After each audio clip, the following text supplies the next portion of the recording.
Sounded pretty good. Nikki Talley on her banjo here on WNCW. And yeah, the old traditional tune there. I'm glad you included that on the album. Thank you. Really Yeah, it was adds a funny. lot. I wasn't sure if any banjo girls were going to present themselves. All the songs are like my children, and so it's like when the bratty ones are misbehaving in the studio, they don't get to be on the album. Okay. So Yep. we have song babies, and the banjo. I just didn't know if it was going to work. We had a couple tunes that we were going to try, and you play these songs out and live, and then you go into the studio and everything changes, and there were definitely some songs that presented themselves more so. And I should mention Mike Ashworth again. He was the rhythm section for us. It was really tough for us to have someone we trusted to be basically the uncle to these songs. And we didn't know if we were safe enough to let the songs be alone with him or not, that kind of thing, But lucky for us, Mike was awesome, and he added just fantastic, tasteful everything, and so he played bass and drums, so that was a really cool thing. And but yeah, Swiss Army knife. Yeah, he was like our Swiss Army knife to the album, and it was fun working with him. We had a good time, and he added some pretty cool percussion on that song on the album. It almost sounds like a talking drum kind of thing. So he had a lot of fun with that. Yeah. Yeah, you can trust that, Uncle Mike. He's a good one. He's a good one. Mike Ashworth. Actually, it's funny you mentioned him and Lindsey Pruitt. Mike Ashworth is in the Steep Canyon Rangers mostly these days, and they have a brand new release. And then Lindsey Pruitt plays with the John Stickley Trio, and their album is really good too. Oh, yeah. We're going to unveil it next week. And awesome, it really is a trio in every sense of the word. They're great. They say... John and Lindsay say they're like musical soulmates. All the notes in their heads combined together, they're fun. And we always run into them down at MagFest or Swanee Spring Fest, and in Asheville sometimes if we're playing in the same town. Every now and then.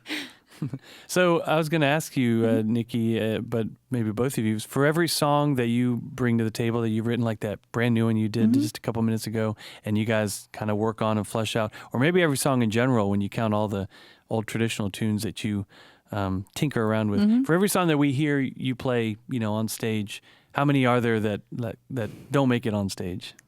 A lot. There's probably I don't know. I probably have a catalog of 500.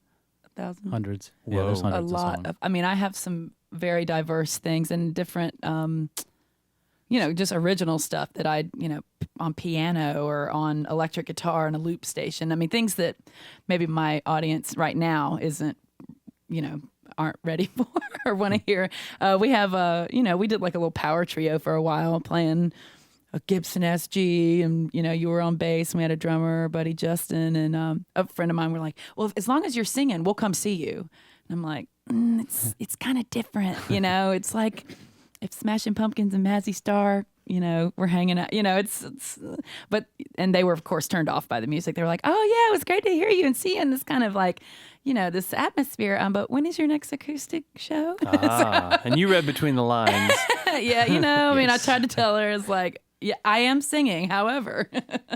But, we have a lot of stuff. I've got a lot of songs that, again, just, even, totally completed songs, and we'll bring them to the table, and we'll mess around with them a little bit. And if, and sometimes they're just like, no, you just wrote that one just for you, and that's it, and, I try to record all of them in some aspect. Thanks to the digital age, you can burn up a lot of memory, and stuff. So if I ever want to go back and reflect, or just for, nostalgic sake, when I'm a old gray mare, I can listen to my old rocker days. Right. Yeah.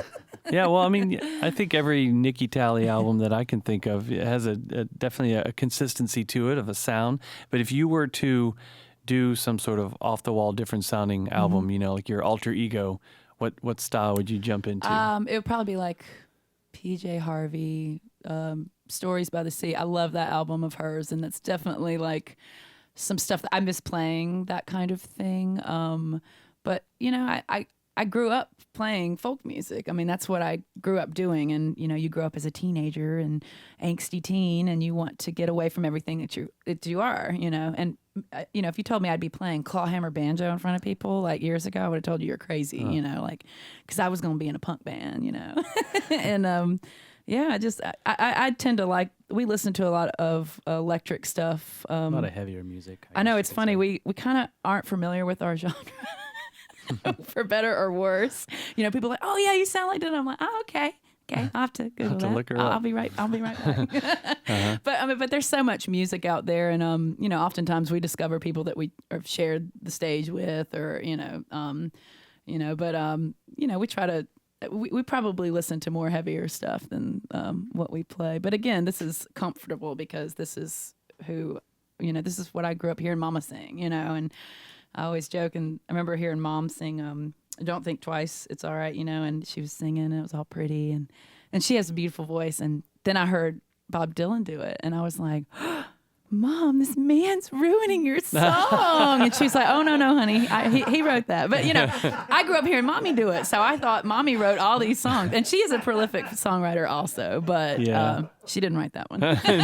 And I love Dylan. Don't get me wrong. But I don't necessarily want like an a cappella Christmas album from him or anything. You know, so. That's funny. We could almost provide one for you. Actually, it was a few years Now ago. that I'm thinking about it. He wasn't a cappella, but yeah.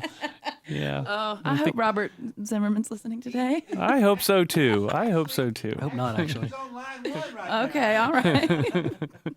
We He's just listening- ran out of time. We can't take his call. He's Sorry. listening online at wncw.org from one of his homes. I'm not sure which. What did you grow up listening to, Jason? What kind of Oh music? man, I grew up listening to stuff like Metallica and you know Tell things me the like last that. live show you went to. I just went to see Slayer at the Orange Peel. So folk background, totally. You know. So honestly, I didn't become a folkie until I met Nikki. Hey, I he's mean, still I running love- that old guitar through an amp, though. Yeah, Mess of exactly. boogies. Yeah. She put an acoustic guitar in my hand and I plugged it into an amplifier. I know that's Yeah. what happened. That's- I mean, I like every kind of music, but I guess in high school it was definitely on the heavier side. Well, you liked, I mean, But I like everything. Leo you know. Kottke and Michael Hedges, Yeah, that kind of, love a lot of the fingerstyle guitar players. yeah. Tony Rice, all that stuff. I yeah. like but yeah, it's Yeah. definitely more of a, there's So definitely, so if we could do anything, if we wanted to do something different, I think it would definitely be Yeah. punkier and it'd be electric guitars. It'd be like us Yeah. being like, bratty teenagers again. Like a little bit dirty, not as clean. And, Yeah. And we still do that stuff. It's just, I there's few people I think can pull off being an old lady rocking. I think Joan Jett maybe alone, maybe Kim Gordon from Sonic Youth, stuff like that. But other than that, I want to, and my voice doesn't really lend itself to screamo, so I gotta kind of Well, I could hear you guys doing sort of like a honky tonk punk thing. yeah. It's just, I don't know. Maybe you kind of Okay. could start try to that. go there a little You're bit. planting on some seeds, songs. aren't you? Maybe. Yeah, definitely. And you're a few years off before you have to worry about being like an old lady trying to do thank something you. too The young lighting for in her. here is really good. Maybe it's Yeah, the it lighting. is. Okay. Cool. Well, thanks again for coming here Oh, and for please, thank you. christening the newly renovated awesome. Studio B. Thanks and for having us. You bet. If we could get one more before you head on up to Brevard, that'd be great.